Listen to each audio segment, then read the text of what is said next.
everyone, Captain Sean here, and today we're going to be looking at the top 10 list of the best Girl Meets World episodes ever made. Now, while it was easy a while back to make a top 10 list of the worst Girl Meets World episodes, making a top 10 list of the best episodes is going to be pretty hard, since the series does have a lot of amazing stories. And spoiler, number one is going to be a tie.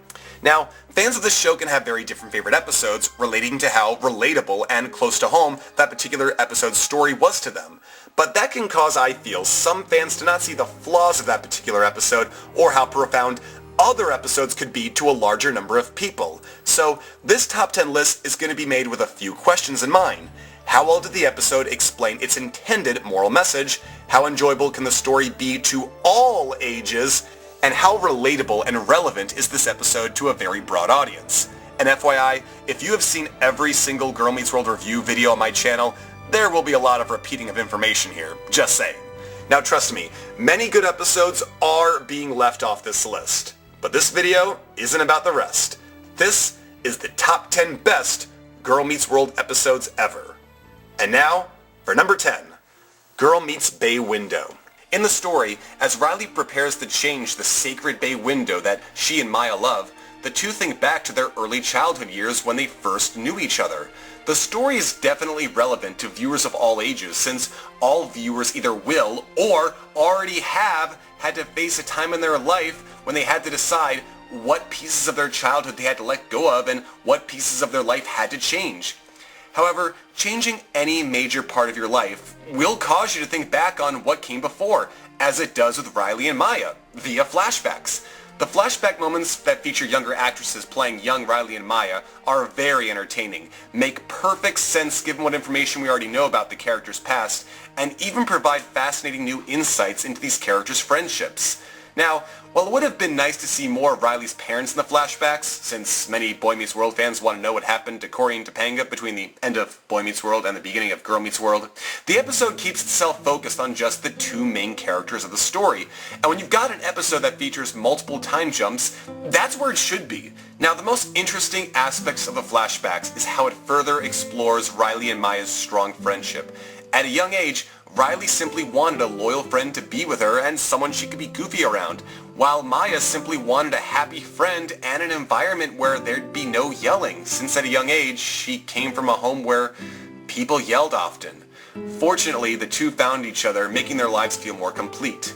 A very fascinating moment, though, I have to point out, is near the end of the episode, when through the power of the mind, modern-day Riley and Maya are seen interacting with their younger selves, in a moment that reminds viewers that no matter what changes you go through while growing up, don't forget to keep the part of the past that made the positive aspects who you are with you. Then that reminder of holding on to your past goes even further in a moment where the episode shows a possible future where an adult Riley and Maya are seen holding on to both their childhood and teenage years. I won't say too much else about this moment though, so go watch it. This was a very entertaining, great character-driven, and moving 50th episode of the series. Yes, this was episode 50. Next up we have number 9, Girl Meets Father. In the episode, the concept of fatherhood is explored in a way very few shows and television had explored before. While Cory is dealing with his daughter Riley's changing attitudes, which naturally come when a child becomes a teenager, he also finds himself trying to help out his daughter's best friend Maya, who's dealing with a great deal of depression due to her constant bad grades at school, along with the fact that she no longer has a father in her life. This period of struggle that Maya endures results in an amazingly well-done intervention scene, where Maya says that she feels like she is someone not worth working on. However, this results in Cory saying, "Maya, take a look around you. We're all here for you. Does this look like we think you're not worth working on?" Then at the end of the episode, there's an especially touching scene at a father-daughter dance, where Cory dances with both Riley, the girl he's a father to, and Maya, the girl he is a father figure to. What's great about this episode is that it focuses on two types of fathers in our world, men who need to be there for their biological children, and men who need to be there for children who don't have a father in their home life. In the context of this episode, Cory gets to play both. He's there for his biological daughter as she begins to move on to the next stage of her life, and he's also there for his student who is lonely and needs someone to let her know that she is worth working on. It was this story that, to me at least, immediately catapulted Girl Meets World from a series with potential for decent quality to a series with the potential to become the next must-see TV. This was the episode that made me say to myself, okay, I am now going to watch every episode of this show's first season. And now, for number 8, Girl Meets Master Plan. Now, after Girl Meets Home for the Holidays brought Shawn Hunter back and caught up viewers to what he was doing now, this episode truly pushes forward with his character development, along with the character development of Maya. The story features Shawn trying to become more of a father figure to Maya throughout the story. However, when Shawn tries to help Maya out by confronting Maya's mother for seemingly forgetting about Maya's birthday, some unforgettable moments happen. The scene where Shawn meets Maya's mother has a rather interesting mix of emotions.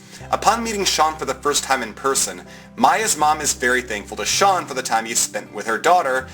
But with that being said, Shawn is still upset that Maya's mom wouldn't even spend the day with Maya on her birthday. However, Maya's mom makes Shawn realize that he doesn't fully understand the whole picture of what's going on, which is especially true since Shawn has never been a parent before. This episode really delivers a solid and well done story.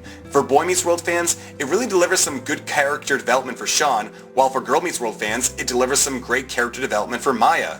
Both characters are given amazingly well-balanced screen time. In fact, all the child and adult characters are given a fair and well-balanced amount of screen time in this whole episode.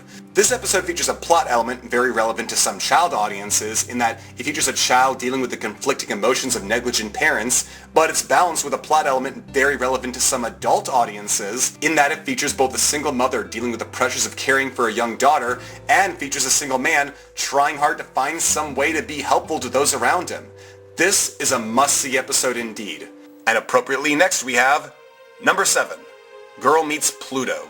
The episode begins when Cory remembers an old time capsule that he, Topanga, and Shawn buried back when they were in high school. After Cory calls Shawn up under the pretense that he may have been dying, that is a pretty funny scene to watch, the three adults, along with Riley and Maya, take a trip to Philadelphia to the place where they buried the time capsule, which happens to be Mr. Feeney's backyard. The group eventually finds the time capsule, but before they open it, they do have a very heartwarming reunion with Mr. Feeney. Eventually the group opens the time capsule, and while Cory and Topanga do find some mementos that remind them of romance during their teenage years, all Shawn finds is reminders of Angela, along with the romantic relationship that he'll never have again. Shawn's constant talk about missing Angela and seemingly wanting to see her again only upsets Maya here, causing her to feel like she's losing Shawn from her life. Shortly afterwards, Shawn, who begins to realize now that he is starting to become a mentor and father figure to Maya, lets her know that he isn't sure of what he's supposed to be for her, except that he will be there for her. Now the greatest strength of this episode is the life lesson learned near the end of the story. Shawn Hunter, who has experienced the greatest level of character development since the beginning of Boy Meets World, experiences yet another major change in this episode. Upon lamenting how he'll never have a relationship like the one he had with Angela, Cory and Topanga tell Shawn that having a different relationship might not be so bad, which he then begins to try with Maya's mom at the end of the episode. And that's the main lesson of the story. If you lose something or lose a relationship with somebody, getting something different or starting a new relationship doesn't necessarily have to be a bad thing. You might not be able to capture the spark of what you once had, but that doesn't mean that starting a new kind of flame is a bad thing. And now, moving to a much different point in the series, we have number 6, Girl Meets Goodbye.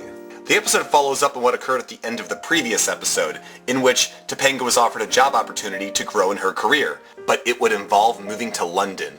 Obviously, nobody wants to see the family move. However, the family cannot ignore the positive opportunities that could come from this potential move. Now, right off the bat, this finale has many similarities and connections to the Boy Meets World series finale. Back in that final episode, Cory and Topanga moved from their original hometown to New York in order to help Topanga move forward in her dream career. That move separated Cory and Topanga from many of their family and friends. But if they hadn't made that move, Riley wouldn't have been born in New York, and she wouldn't have met Maya, along with many of her other friends.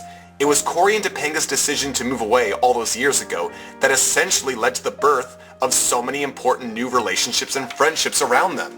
But as this move is contemplated, Cory and Topanga look to help from past and longtime relationships and friendships, leading to the biggest Boy Meets World reunion ever, including many of Cory and Topanga's friends, family, and teachers who all come to give their support and advice.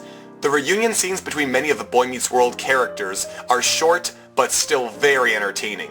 But Corey and Topanga's conversation they have with Mr. Feeney is where the greatest insight during the reunions is gained. Despite Corey and Topanga instantly seeing this potential new move as having similarities to when they moved to New York while they were in their young adult years, Mr. Feeney reminds Topanga that she once had the option to move away from Corey back at the end of high school, but didn't. And thus, the question is raised. How important can relationships be that they prevent you from doing something new, and how important can a new opportunity be that it drives you to do something very different? Back in the series finale of Boy Meets World, Mr. Feeney gave Corey a visual example of the importance of growing up when he showed how plants cannot grow in small pots once they reach a certain size. Thus, they literally have to be uprooted and put somewhere new. However, one could view Corey and Topanga's decision to uproot themselves in their early married years as being completely necessary. When Corey and Topanga first got married, they were living a less than ideal life. They had little money and weren't able to afford to live in the type of house they wished they could provide for themselves and their future children. Thus, they had to move. Topanga's job opportunity was the only way they could afford to give themselves a more ideal house, complete with a bay window that their future daughter could one day sit in and feel safe at. However, life sometimes does take things away at a moment's notice, and that must be accepted. Back in Girl Meets Bear, Riley lost her childhood teddy bear, an object that represented her childhood, but unfortunately, it became lost, never to be obtained again. And back in Girl Meets Bay Window, Riley altered her room to look and feel less like a child's room and more like a teenager's room, because she was growing up, and decided to embrace the unavoidable change she was starting to go through rather than resist it. But despite all the changes that happened in those stories, along with all of the stories that have occurred throughout the Girl Meets World series, Riley has worked as hard as possible to not surrender her friendships for anything new that came her way. Because for Riley, Maya, and their friends, they believe there is still a greater deal of good that can come from them staying together. Jumping into something new isn't necessarily a bad thing. For Corey and Topanga once, it was truly the best thing to do. More good came from them moving versus the amount of potential good they would have had if they had just stayed. But this time around, when Corey and Topanga measure up the amount of good they could have from moving versus staying put, the two eventually realize that in this particular situation, more good can be done if they stay where they are. This is my bay window, and I'm not leaving it. Despite this finale having strong similarities to Boy Meets World series finale, Girl Meets World ends the similarities between both shows by steering its ending in a completely different direction than its parent series. And it's in these final moments that Girl Meets World breaks free from Boy Meets World thematically as being just a similar show taking place in the world of its parent series. Rather now, Girl Meets World is in its own world, where truly anything is possible now. And now, let's move back in time to Number 5. Girl Meets Hurricane. The story focuses on Shawn growing closer to both Maya and her mother Katie. Now, Katie is hesitant about dating a new man in her life, while Maya is hoping now more than ever for something positive to happen between Shawn and her mother. However, after the young characters get a history lesson about Hurricane Katrina, another hurricane of sorts happens when, just as Shawn and Katie are starting to talk about what to possibly do next in their relationship, Shawn's ex-girlfriend Angela walks in. The writing and acting is beyond superb in this episode. The jokes and comedic timing of all of the actors during the lighter scenes of this episode work very well, and they are balanced with the episode's drama as well. Every scene involving Shawn, Maya, and Katie is a great joy to watch, and very intelligent questions and themes are brought up between the characters. Also, unlike most episodes of Girl Meets World, this story actually spends a great deal of time with just the adult characters talking and sharing thoughts that they wouldn't necessarily want to share with young characters in the room, thus creating some very well-crafted scenes that adult viewers will probably enjoy a lot. A particularly well-done moment with just the adult characters is when Katie explains to Shawn how she was truly all in when it came to her marriage with her ex-husband, that she didn't view it as disposable, and that her vows she made before God she really meant, which only made her husband leaving her all the more painful. I dare not spoil any other details about what happens in this episode, but I will say I was impressed with how the episode delivered a very good lesson on how to hold on to hope even when things like a hurricane come in. This was a very, very fine episode indeed. Next up we have Number 4. Girl Meets Money. The episode features the young characters learning about how a person's value lies in something more than just money, while Farkle learns from his dad that their family is about to go from being very rich to very poor. While the plot of a rich person becoming poor is nothing new on television, the way this episode handles it is beyond superb. Upon realizing what material goods that he may soon lose, Farkle realizes that money can't buy him one good that he really wants: spending more time with his father, which is something that his family's fortune consistently prevented him from getting. It's a great moment that reminds viewers of all ages that the money you provide your family doesn't mean as much if you don't ever spend any time with them. Another great moment in the story is when Augie reveals that he's just realized that his mother makes more money than his father, which causes Augie to show unnecessary pity on his dad. However, something well said that Cory and Topanga share with both Augie and the audience is that a person's value isn't defined by how big their paycheck is, but by how they try to help people out and make the world a better place. Now, the episode doesn't deny how money is needed for necessities in our lives. Upon visiting Maya's not-so-perfect apartment, both the characters and the audience are reminded how it sure does stink if you have a leaky roof and a hole in your wall, and that it'd be nice to have funds around to fix things like that. However, after learning about how a large percentage of the world lives in conditions worse than an apartment with a leaky roof, it causes Maya and everyone else to keep their priorities straight and be more grateful for anything they are able to afford. Another nice aspect of the story is how it continues a loose plot line back from Boy Meets World. Back in the early episodes of the old series, Farkle's dad was very focused on trying to become successful and rich. Then of course by the time Girl Meets World comes around, it's revealed that he actually achieved his childhood dreams. Unfortunately, this caused Farkle's dad to lose sight on a goal more important than being a CEO or owning his own helicopter, which was being a father who spends time with his son.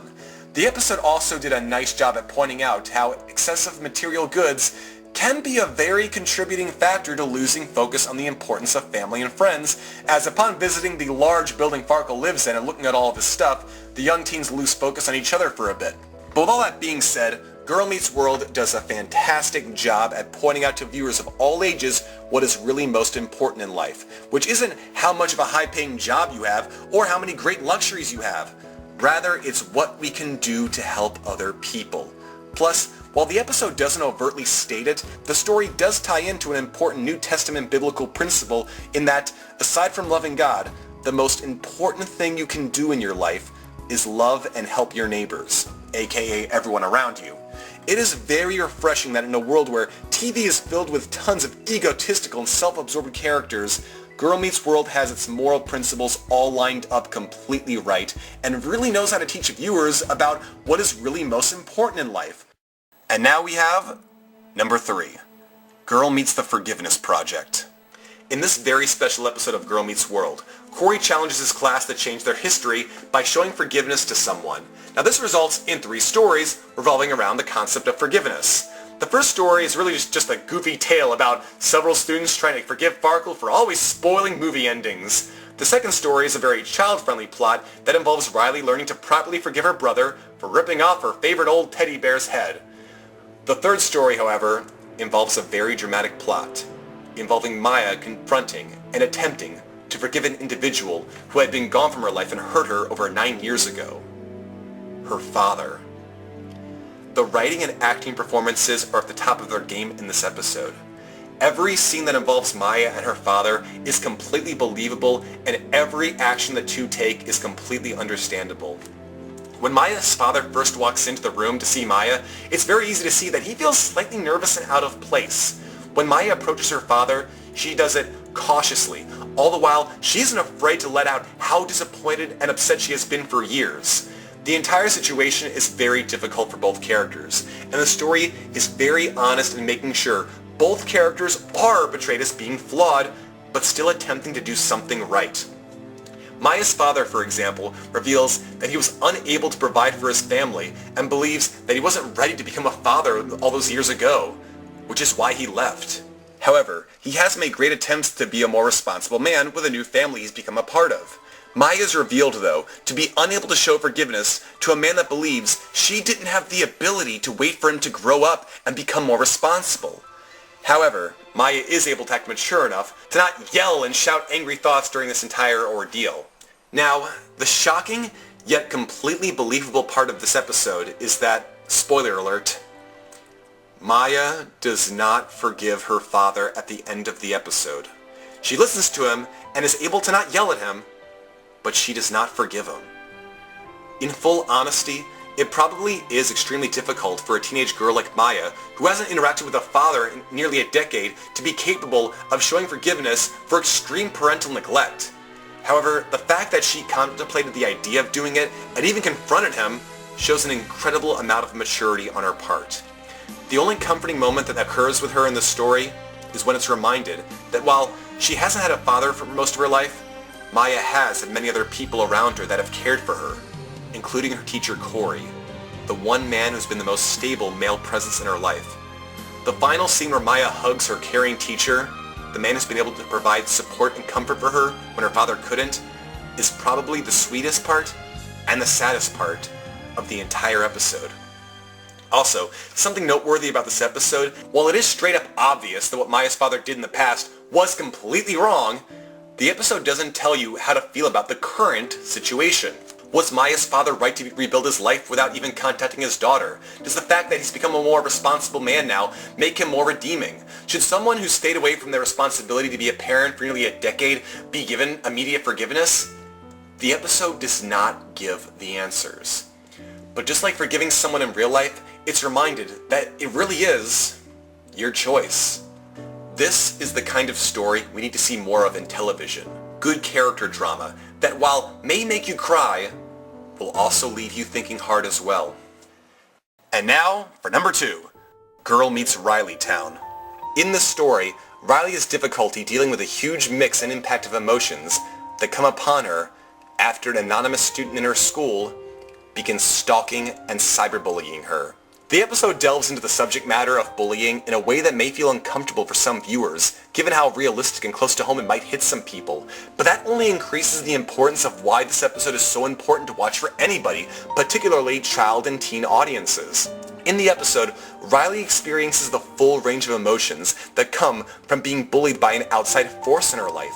She feels vulnerable and violated. She feels like shutting many of her emotions off, but yet several of them continue to reach the surface. She wants to isolate herself from her friends, even though she knows she still needs them. And more importantly, she wants to enjoy her life, but is being convinced she should hate it. These are all real feelings that young people feel when being bullied, particularly young people in this modern day and age due to the nature of how cyberbullying works. The episode also does a commendable job at properly examining and explaining to young people what bullying completely is. A noteworthy moment early in the episode is when it explained that bullying is not telling people things they don't like. Rather, bullying is when you use power and intimidation to hurt others. It's an important difference that all young people should make in order to differentiate the difference between those they're having a conflict with and those that wish to harm them. And despite it being obvious that one should turn to friends in time of trouble, the episode does a well-done job at actually explaining why it can be difficult for some victims of bullying to do so during the scene where Maya asks Riley why she didn't go to her for help, with Riley's answer being that she didn't want anyone to see her humiliated. Also, a very interesting artistic direction that the episode takes near the end is when Riley confronts the bully, but the audience never sees the bully's face or even finds out who the bully is. That's because the episode reveals that the bully may have been you. In a clever bit of television direction, the camera for a few minutes takes the viewpoint of the bully, as does the viewers. Riley explains her thoughts and feelings directly to both the eyes of the bully and the audience. Now, there are many ways to read this scene, but I think the best way to view this scene is as Riley talking directly to all the cyberbullies of the world on behalf of all the victims that have been hurt by them.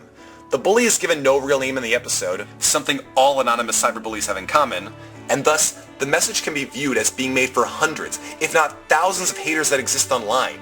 The whole Girl Meets World team must be commended for its work in this episode. From the writing, to the direction the episode took, to Rowan Blanchard's unforgettable performance as a victimized Riley, this was a real highlight of the series, and a real example of how television can be used to make the world a better place. And now for number 1. It's a tie between Girl Meets Upstate and Girl Meets I Do. Two amazing separate episodes that actually together form the best story Girl Meets World has ever made. Now, it all starts in Girl Meets Upstate, with a story immediately beginning to question how much people can and should affect us, along with how much one's identity can be defined by one's friends, and how much of that identity should be determined by oneself. The episode picks up with Riley and Maya going to visit Sean where he lives for advice related to Maya's recent identity crisis. Now, for Boy Meets World fans, the decision to go see Sean should seem like a no-brainer. Sean had multiple occasions in his life where he questioned his very identity, so having Maya turn to an adult that went through a similar ordeal as her at a young age should seem like the right thing to do. However, this visit turns out to make things much more complicated, because as Maya's identity is questioned, Sean actually begins to start questioning his own identity. This all starts as Maya begins to explain how, like Maya's been influenced greatly by Riley, Sean was greatly influenced by Corey growing up. And of course, just like how Maya has grown around Riley's amazing family, Sean too grew up around Corey's amazing family. You see, Corey grew up with love, comfort, and stability always surrounding him. And even though he didn't always say it, Sean wanted that too. And of course, when Sean saw how happy Corey and his future wife Topanga were together, Sean tried to obtain what they had with Angela.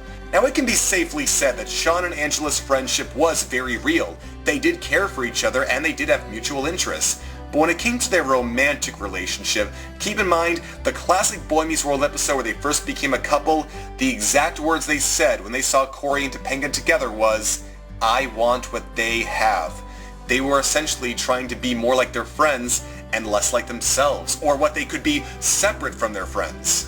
And of course, as Boy Meets World fans know, Sean and Angela did eventually break up, and it was in that moment that Sean lost the one thing that he believed could bring him a level of happiness similar to what Corey Matthews had.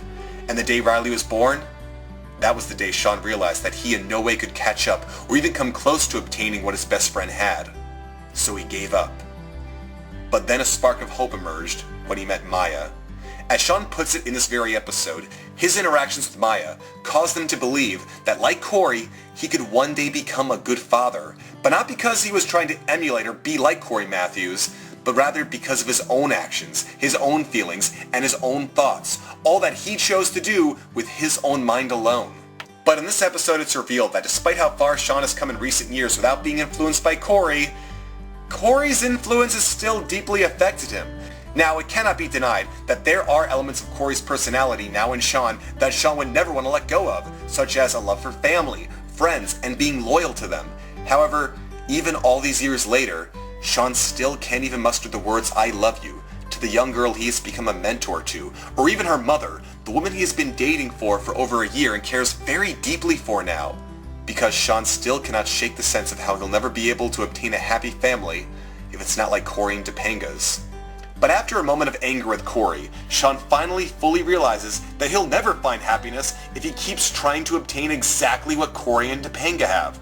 However, Sean does realize that there may be a chance for real happiness in his life if he looks for what he is supposed to have. Now, despite so much time being spent on developing Sean in this episode, Maya is indeed not forgotten. Late in the episode, Riley and Maya go back to their school art room. There, as Maya begins to paint a picture of a happy place with the sun over it, Maya, while in a fit of rage related to how confused she feels, throws paint at Riley, and then throws paint on her beautiful picture. But when her art teacher walks in, he notes how Maya did indeed ruin her entire picture, except for one piece of it, the bright sun. A bright sun that represents hope to people. Despite all the damage Maya just did to her own work, the only thing she didn't want to damage was her bright ray of hope. Hope, a concept Riley taught her the importance of. Meaning even though Maya doesn't want to be exactly like Riley, she does indeed want to hold on to at least that one aspect of Riley's personality that indeed made her better. Now in the story, both Maya and Sean try to dress up like they did when they were a bit younger. However, these outfits are only a superficial aspect of who they are, and it doesn't solve the problem. But as Sean tries to act like his younger self unsuccessfully, Corey reminds Sean that an admirable quality he had when he was young was being spontaneous. Now, obviously Corey does not want Sean to be spontaneous in a dangerous sort of way. Corey, of course, wants Sean to hold on to the important values he has obtained from him, such as the importance of loving your family, friends, and being loyal to them. But as Sean begins to remove the unnecessary elements of Corey Matthews from his identity, Sean begins to realize what action he must do now. An action that represents a value that he learned from Corey, how to love others, and something that represents who he's truly always been, a spontaneous person. And this action is revealed when Sean, without wasting any time, confronts Katie and asks her the most important question of his life.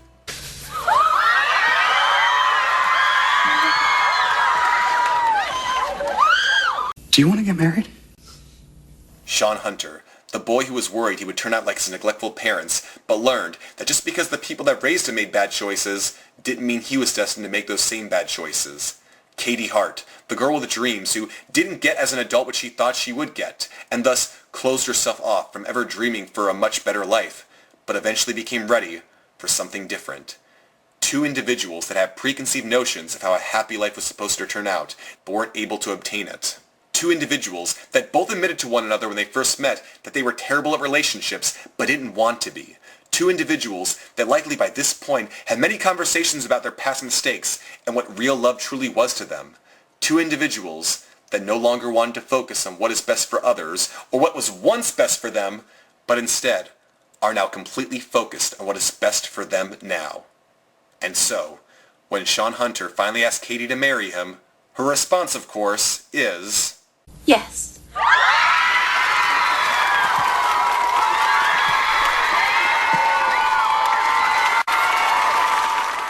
Now, despite a gap between this episode and Girl Meets I Do, the latter episode is actually a perfect companion piece to the previous one, since it cements the character development that both Sean and Katie have gone through. However, despite this episode seemingly being focused on Sean and Katie's wedding, the real drive of this episode is actually focused on Maya. In the episode, it's shown that while Maya is happy Sean and her mom are together, she is beginning to worry that things won't work out between the two. Maya literally starts to become paranoid early in the story, in which she believes that nearly all marriages are doomed to fail, and that the marriage of Riley's parents only works because of sheer luck. This might seem a bit unrealistic to some viewers. However, for other viewers, this might be the most realistic and relatable thing that Maya does in the story. Remember, Maya has spent nearly her whole life without a father, and that being part of a broken family has always been the norm for her. So for her to just assume that the norm of a broken family will soon come back into her life after the wedding occurs is understandable. These are real feelings that people, not just from broken families, go through, but people who have experienced long-term illnesses or other traumatic events feel as they're starting to get better. They feel that if the world was cruel enough to cause that first really bad thing to happen to them, then what's to stop yet another really bad thing from happening later? However, Maya's insecurities are relieved a bit due to how seriously Sean and Katie do act about their soon-to-be real marriage. Despite the main focus of the episode being on Maya, there still are several great character moments with Katie and Sean that affirm just how far they've come in their growth. Early in the episode, there's a great scene where Katie tells all the ladies that she had reconciled with God long ago, that if nothing better came into her life, that she would simply remain content with the joy of simply having a daughter in her life and good friends around her. It's a great moment where Katie helps explain to Maya and the audience that she isn't marrying Sean because she feels like her life is empty and wants it to feel more complete, but rather she is marrying Sean because of how much she truly does love him and wants him to be a part of her life.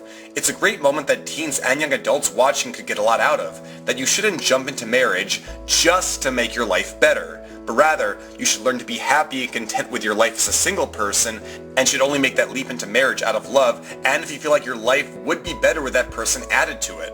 Now, in all of Sean's previous appearances in Girl Meets World, he experiences some form of noteworthy growth. However, that doesn't necessarily happen in the majority of this episode, as all of the noteworthy growth he's really needed to experience to get to this point has already occurred. But while the majority of Sean's dialogue in the episode doesn't present much new insight into his character, every word he says in his more dramatic scenes is still very powerful. In the moments where Sean tells Maya he doesn't want to let her down and that he wants his marriage with Katie to work, anyone who has watched every episode of Boy Meets World and Girl Meets World knows that Sean means those words with every fiber of his being. However, there still is one moment that fully cements how far Sean has grown over the years. In the only scene of the episode featuring just the adults, Sean sits down with his best friends Corey and Topanga to ask them if he'll make a good husband for Katie. The response Sean gets from his longtime friends, though, is that only someone who is truly in love with somebody else would care if they're ready. It's another great moment that teens and young adults watching could get a lot out of, that you just don't jump into marriage with assumptions that everything will be right, or just jump into it with selfish motives, but rather, you jump into it asking questions, always being willing to learn and grow, and never have a self-centered ego. And of course, it's only affirmed that Katie has the same mindset when she breaks the tradition of the bride seeing the groom before the wedding, simply to ask Sean if he thinks she'll make a good wife for him. Sean, of course, says yes. The wedding scene itself is short but still special. Sean and Katie sort of do an elope deal where their close friends only find out when the actual wedding is happening just hours before it occurs. This will quickly explain why Sean's brother Jack and Corey's family, who are like a family to Sean, don't show up. However, Sean does make sure the strongest male role model of his life shows up at the wedding, Mr. Feeney, who is apparently a minister now. You know what? If you can accept this guy was Corey and Sean's elementary school teacher, middle school teacher, high school principal, and college professor, then you can accept he's become their minister now. Why not?